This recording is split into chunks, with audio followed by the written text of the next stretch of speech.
Welcome to the Cyber Business Podcast, where we feature top founders and entrepreneurs and share their inspiring stories. Now, let's get started with the show.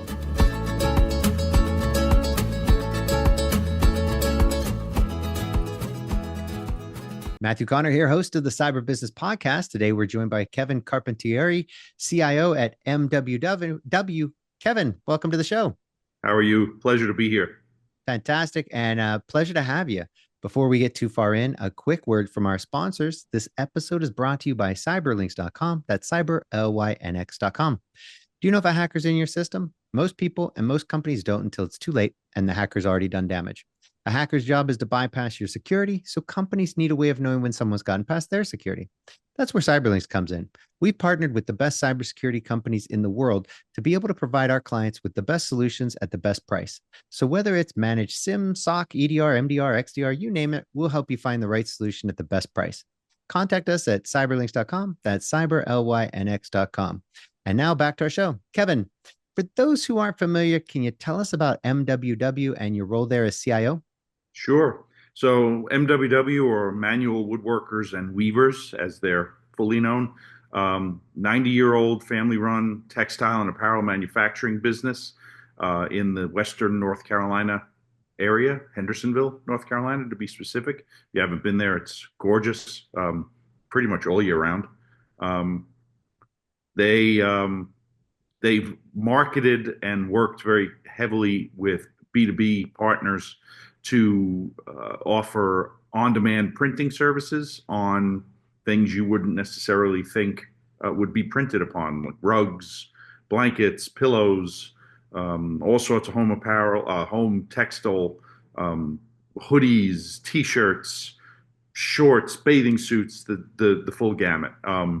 Very impressive business. And I've been there for about 3 years now. Fantastic. So I think a lot of people get into tech and in various fields. They come from all over. Some straight from straight out of school. Some you name it. Some truck drivers turned. Yeah. What was your what was your story? How did you get to CIO? And was it always tech for you? No, I guess career-wise, I've been in tech 27 years now, maybe 28, give or take. I started as a music major. I grew up thinking I was going to be a performing musician, and then realized that wasn't really a responsible decision to make. So I said music teacher. And then I realized that wasn't that profitable long term. And I was, I feel like I tell people all the time, I always had it backwards. I wanted to be a musician that did IT on the side. It was the other way around, is how it's normally done. So yeah, I started in IT. I went to Long Island University in Brooklyn, New York. I'm originally from New York. I had to take a part-time job while I was a music student. So I got hired in one of their writing centers, one of their student coaching centers, to take care of the PCs. The university IT department all of a sudden noticed they weren't getting trouble tickets from that office anymore. So they sent a spy to see what was going on.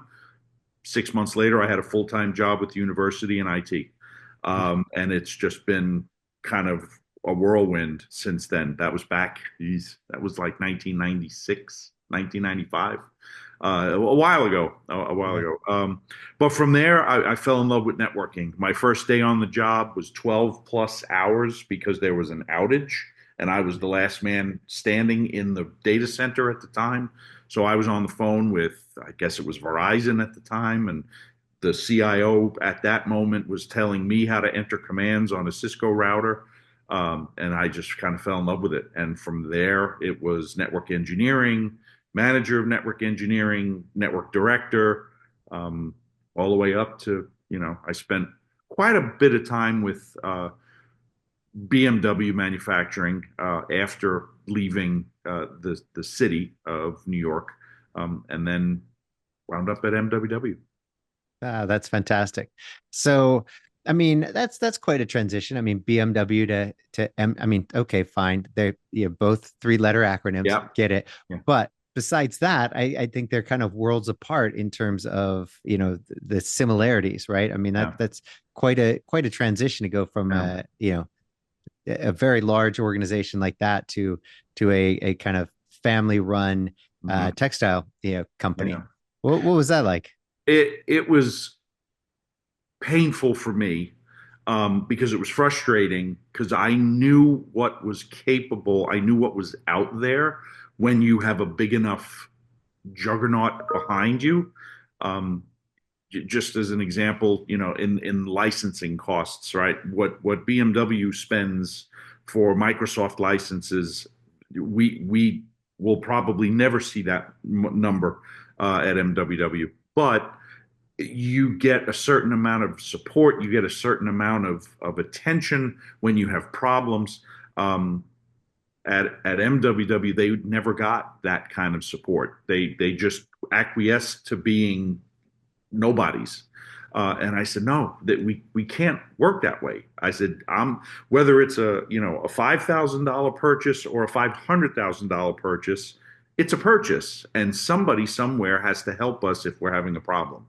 And I got laughed at a little bit by some of the value added resellers we talked to, but I said, no, we're going to do it. We're going to reduce our costs and increase our uptime availability, and we did. We did. I love that. So, I mean, personally, I totally agree. I think, reducing costs and increasing uptime availability should be the focus. But I want to go back to where you were talking about kind of going from that huge Microsoft customer to a small Microsoft customer.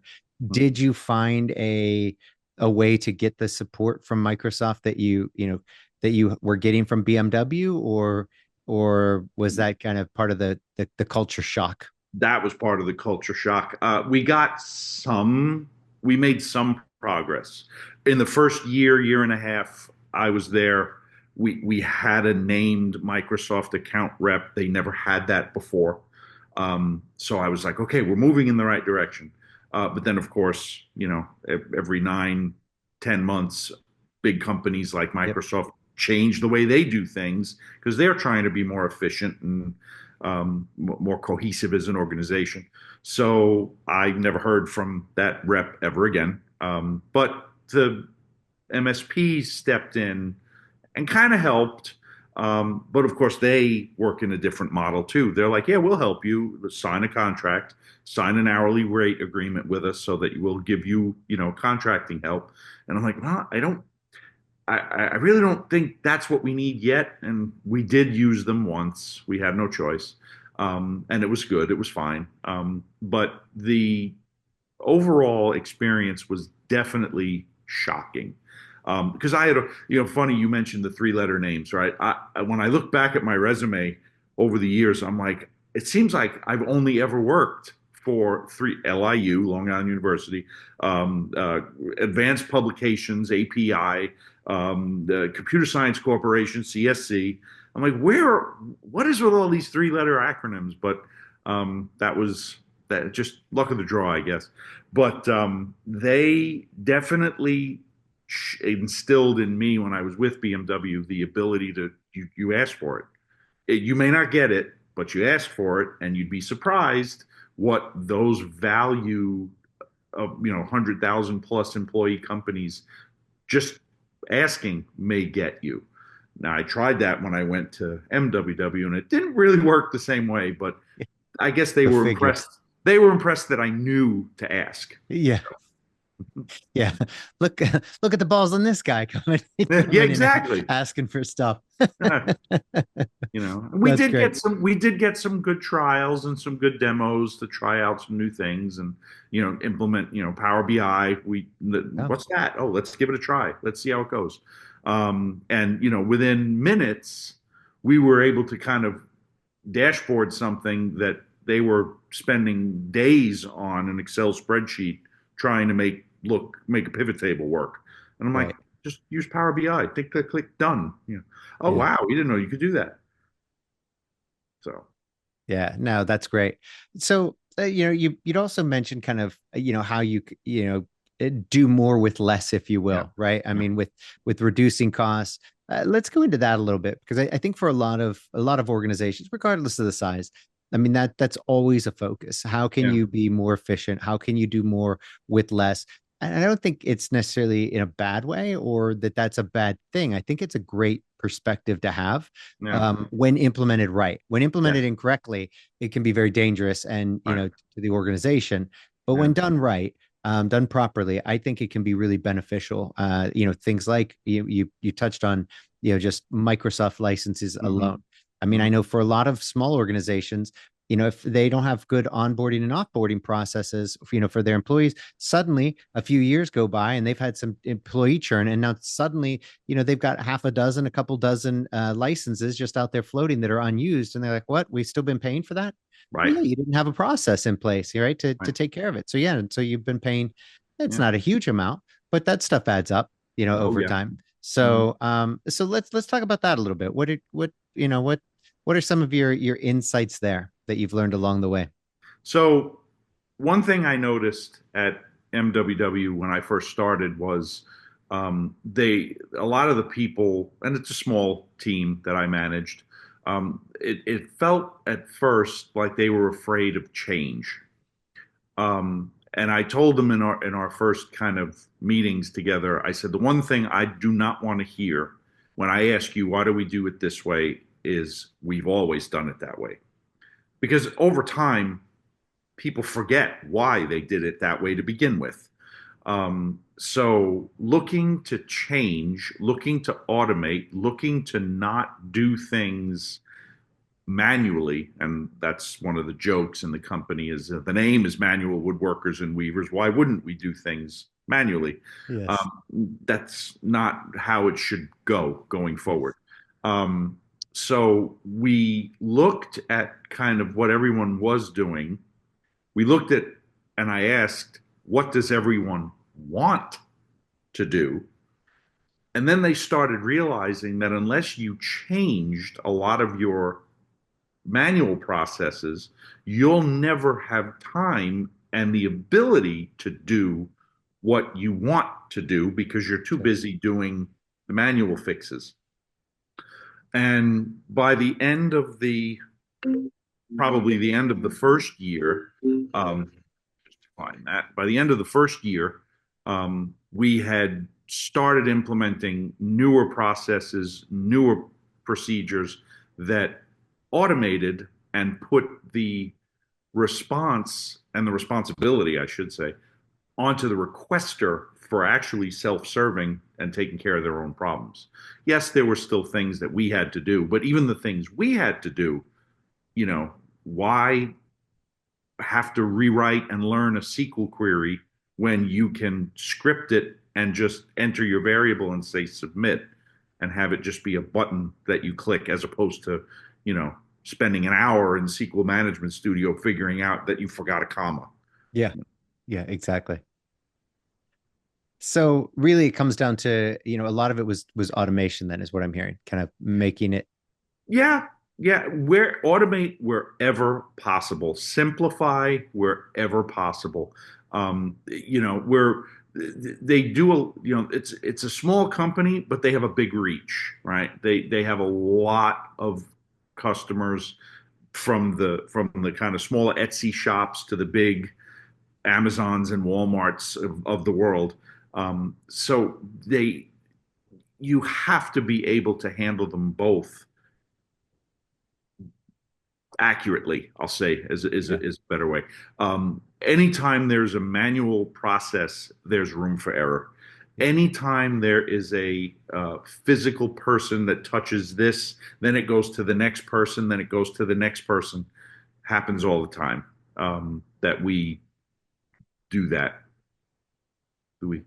So we're One of having those days. we're having one of those days. Wow. Okay. Um, Jeez. Okay. We're back for now. Isn't that something? Okay. We'll fix that that this is going to be our most edited That's fantastic. All right, so we'll fix that too. Yeah, no, I think really that's so being able to take a smaller kind of family or owned organization and and focus on automation. I mean, because you do, right? I mean, as a manufacturer, you've got to be as automated as possible, right? Yep. And so did you find that to be a challenge to get the kind of buy-in for no, let's automate this? Because I've noticed a lot of times when it comes to like a family-owned business, it often feels like your every dollar you're actually taking from their pocket. Mhm. They don't necessarily think and operate like a corporation that's focused on ultimate profit. Right. They often feel like they're personally paying for this thing that you're asking them for. So it's like they're digging into the piggy bank, and paying for it themselves. Hmm. Do you find that was it easy to get that buy-in for things like that, or is that kind of a struggle that you find in family business as well? That is a great question. This was in my career, this was the only time I've ever been in a situation where I kind of worked for a family. And I honestly didn't I felt like I was more concerned about spending their money, which is why I think we get along the way we do. Like they know I'm not going to come to them and say, you need this, unless it's really, you need this. Yeah. When it came to the automation options, we never got beyond things that we weren't able to do in house. So they already had the skill set, they already had the people, they already had the knowledge and the ability to do it. And little bits and pieces of it had already been implemented over the years. One of the funny things was some of they're a big Jira, Confluence, Atlassian shop, and they had those tools, and I'm like, well, they're already there, right? You have a ticketing system, okay? You have the ability to self heal the problems that the users are submitting. So instead of a ticket being generated to have someone in IT click a button, why can't you just be presented with, oh, here's the page to fix that? Click the button.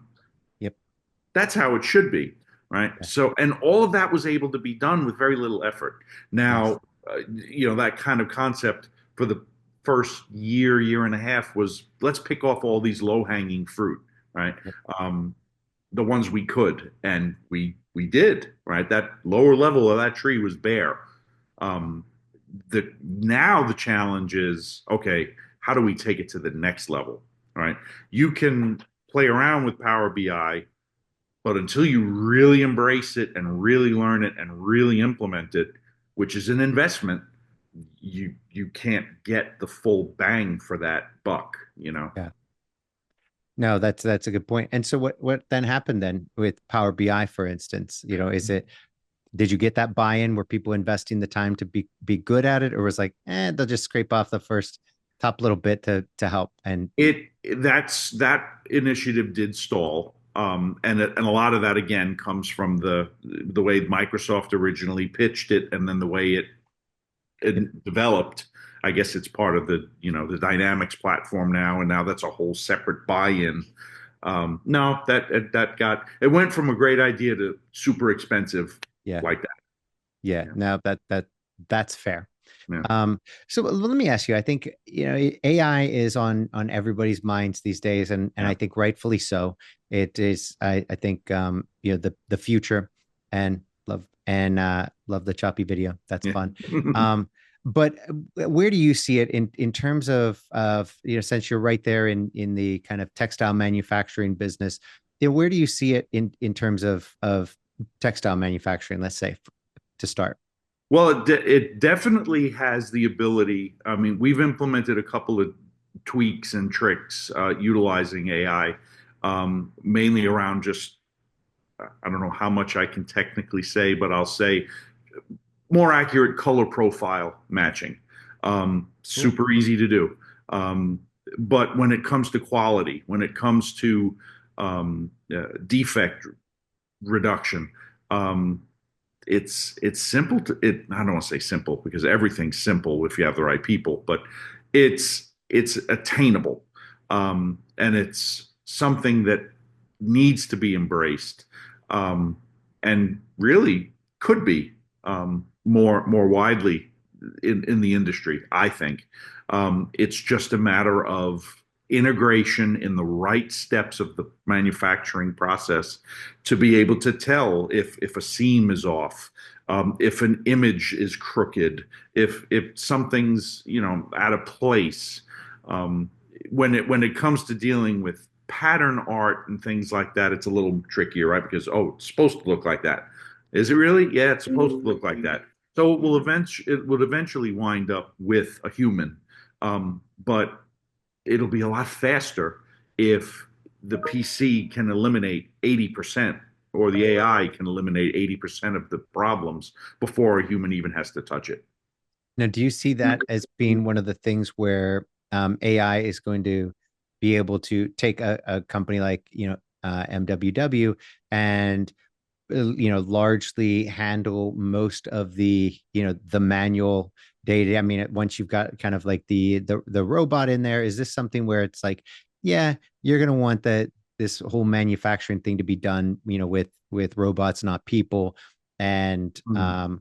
or is it one of these things where it's more art and we'd like to, and I think I personally think that when AI is fully here with AI robots able to replace humans, I Mm. think there's then it becomes the artisans of the world are going to be cherished, and the artists and the creators.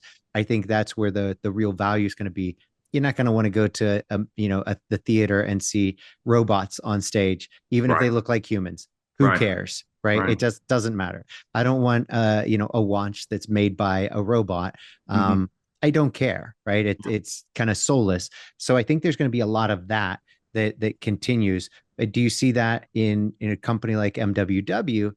What's the future look like? Yeah, that's another great question. Um, on the manufacturing floor, and I've been to a couple of industry specific kind of tech in manufacturing conferences in the past 3 years, to see the things that can be done with a sewing machine, like specialized equipment to handle apparel assembly. Um, it's incredible. It's absolutely incredible. But to your point, yes, you do still need that skilled artisan to make sure that everything is lined up and has that look, feel, touch. Because you don't want to put on that Theo Huxtable shirt that may look great and be an avant-garde piece, but really isn't something that you're going to wear out on your first date. Yeah. So I remember looking at some of the processes, and there are pieces that are automated. There are things that are cut to get ready to be put into a garment.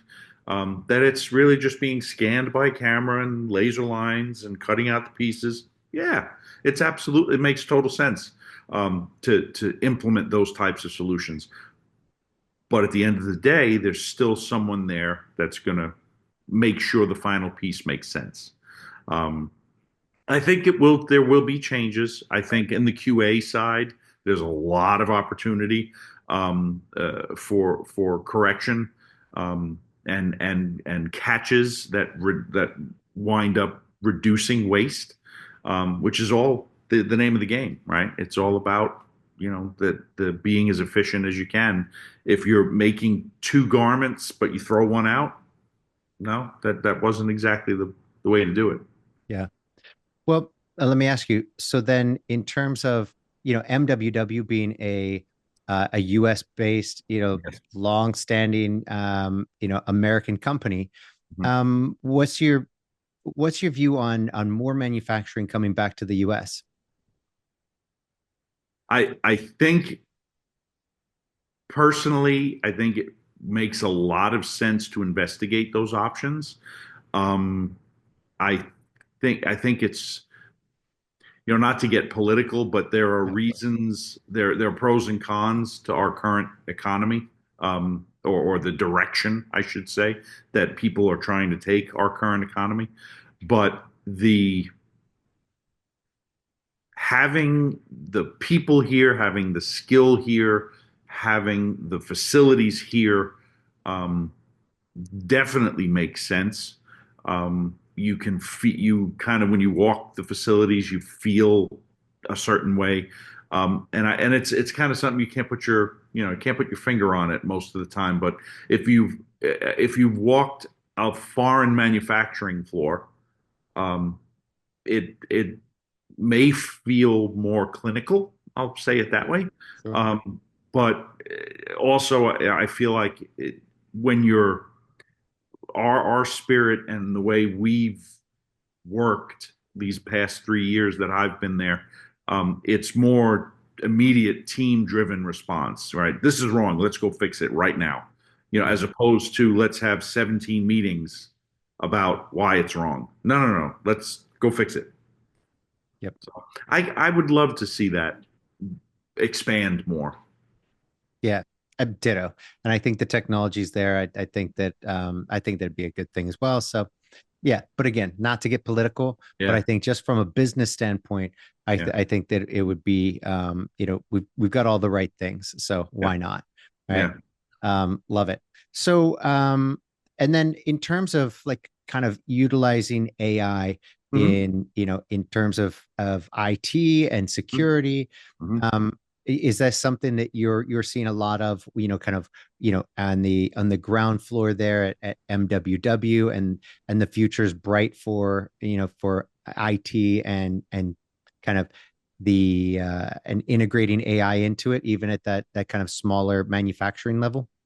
I think so because I think a lot of the products and the offerings that the major players have had for years have kind of always had that machine learning AI in the background. It just didn't it didn't get the spotlight on it. It was just, oh, that's just some advanced work we're working on.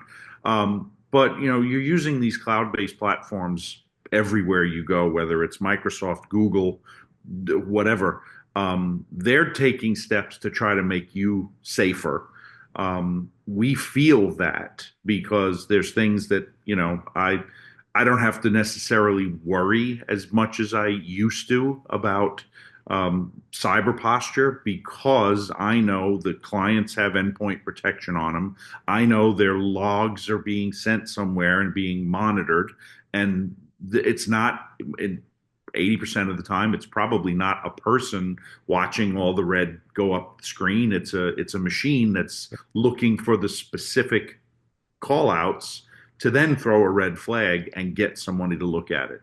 So I think it's a positive all around. If it's a tool, it's just another tool in the tool belt, needs to be used effectively. What is one of my friends used to say when everybody has a hammer, everything looks like a nail, That's you know. right. But yeah, but there's a place, and you can do a lot of things with a hammer, even things that weren't meant to use a hammer on. Doesn't mean it's the right thing to do. Doesn't mean it's the best way. Um, it's just Yeah. another tool that we need to learn to, enhance and embrace. Couldn't agree more. I think it's funny because there are so many different kind of AI applications currently, and I think we're just at the very beginning of it. And just like when it was early days with the automobile, there were hundreds of automobile manufacturers, and only a small handful made it. And I Yeah, think we're going to see the same here. I think the same applies to the kind of web, the blockchain technology. I think there's a lot yeah, of that it's going to be kind of overwhelming. And then the good ones, well, the ones that survive, those will kind of carry on into the future. But yeah, it's certainly a really exciting time. um well, I cannot thank you enough, Kevin. This has been it's been a blast having you on, despite all of our technical issues throughout the interview here. But before we go, can you tell everybody where they can find out more about you and more about MWW? Well, yeah, you could look at my LinkedIn page. I think I'm the only Kevin Carpentieri on there, even though there are a few of us in Italy, I think. Um, but yeah, you could reach out that way. You can look at Manual, their corporate website is mwwinc.com. That's kind of where you'll get the brief overview of the corporate entity and all of its kind of subsidiaries. And yeah, you can, I don't know if you want me to drop an email or whatever. Go for it. Yeah. Yeah, Absolutely. you can definitely reach out to me at, I love this one. This was Kevin Carpentieri, KevinCarpentieri at email.com, not Gmail, email. Love it. That's fantastic. Well, Kevin, thanks again for coming on. Until next time. Thank you. Been a pleasure. Thanks for listening to the Cyber Business Podcast. We'll see you again next time, and be sure to click subscribe to get future episodes.